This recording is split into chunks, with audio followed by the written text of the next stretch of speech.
The Turkish president says Ankara will open an embassy in East Jerusalem al Quds representing the country's diplomatic mission in the state of Palestine. Recep Tayyip Erdogan said the embassy should be built soon as the Organization of Islamic Cooperation has already recognized East Jerusalem al Quds as the capital of Palestine.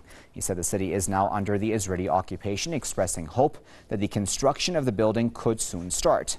Ankara called an emergency meeting of the Organization of Islamic Cooperation days ago. The organization's members vehemently denounced the U.S. decision to recognize Jerusalem al Quds as Israel's capital, calling on the Muslim world to stand up against the move in a united fashion. Joining us live now from Atlanta is Mr. Jim W. Dean, who is managing editor at Veterans Today, and he's joining us live now. Mr. Dean, what do you make of this move? If Turkey does open an embassy in East Jerusalem al Quds, what would that signify? Well, it's a good move to put this on the table. I'm not sure whether he knows whether it's just putting it on the table that's going to actually be done, because I would think the Israeli government would have to have some kind of approval over this in terms of issuing a permit and actually letting them construct an embassy. Because if they did, a number of others would possibly start to do so. But Erdogan is stirring the pot. And he's not doing so aggressively.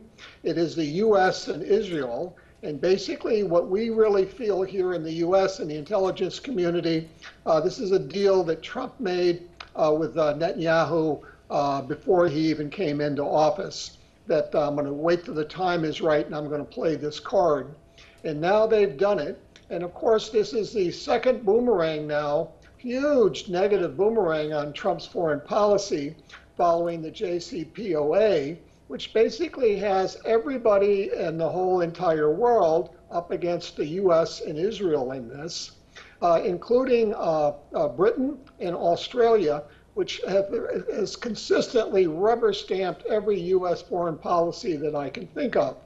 And they have doubled down, and he's done this again with this Al-Quds move, which is any divisions or competitions that the Muslim world had against each other. This has united them together in one cause like nothing else could have done. And it seems so obvious to me that this was going to be the result that I have to be suspicious that this is what the U.S. and Israel really wanted to have, so they could claim that, see, we have this sea of Muslim hatred that wants to eliminate Israel and drown all the Israelis into the sea, all that silliness. And it's only with the U.S. standing beside us that we're able to survive. So I'm a little suspicious that they're going to play this as the victim once again.